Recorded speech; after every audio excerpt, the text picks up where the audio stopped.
বিগত নির্বাচনে দায়িত্ব পালন যারা করেছেন, জি আপনারা হয়তো দেখে থাকবেন যে আমাদের সংস্কার কমিশনের প্রতিবেদনের মধ্যেও তাদের সুপারিশের মধ্যেও এরকম একটি সুপারিশ আছে যে নির্বাচন ব্যবস্থাপনায় কেউই আইনের ঊর্ধ্বে নয়। কেউ যদি নিজে সুপরিকল্পিতভাবে এবং সংশ্লিষ্ট থেকে কোনো অন্যায় করে থাকে তাকে তো আইন আদালতের সামনে যেতে হতেই পারে, এবং এই ধরনের একটি বিষয় আমাদের সংস্কার কমিশনের সামনে নিয়ে এসছে।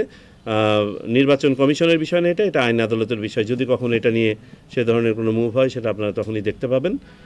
আমরা যারা বর্তমানে দায়িত্ব পালন করছি আমরাও আইন আদালতের ঊর্ধ্বে নই। বর্তমান পদ্ধতিতে কিন্তু ওই ভোটার তালিকা নিয়ে খুব বেশি জালিয়াতি করার সুযোগ নাই, বিকজ এটা তো আমাদের একটা ডাটাবেজের মাধ্যমে এটা সেন্ট্রালি কন্ট্রোল হয়, ক্রস চেকিং করা হয়। মেইন প্রবলেমটাই হয় আপনার মৃত ভোটারদের যখন আমরা যথাযথভাবে বাদ না দিতে পারি। এটা যে পুরাটাই প্রতারণামূলক তাও নয়, আমাদের মানুষ অতটা সচেতন নয় যে কেউ মারা গেলে ওই অফিসে গিয়ে ফর্ম পূরণ করে মৃত্যুর সংবাদটা দেয়া। এটা একটা আমাদের সামাজিক বাস্তবতা, যে কারণে আমরা বাড়ি বাড়ি যাওয়ার এই সিদ্ধান্তটা নিয়েছি। অন্যতম কারণ হচ্ছে এই যে মৃত ভোটারদেরকে বাদ দেয়া।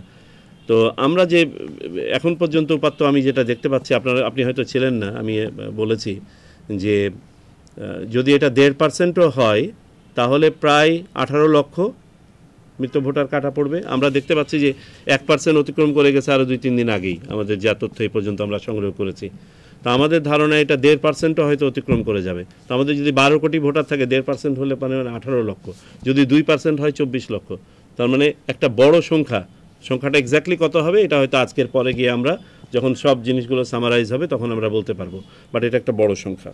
সংস্কার কার্যক্রম যদি সংক্ষিপ্ত আকারে করতে হয়, রাজনৈতিক দলগুলো যদি সেই পর্যায়ে গিয়ে দাঁড়ায় তাহলে পরে আগামী ডিসেম্বর, আর যদি সংস্কার কার্যক্রমকে আরও একটু এক্সটেন্ডেডভাবে করতে দেওয়া হয় তাহলে 26 সালের জুন মাসের মধ্যে নির্বাচন করা সম্ভব।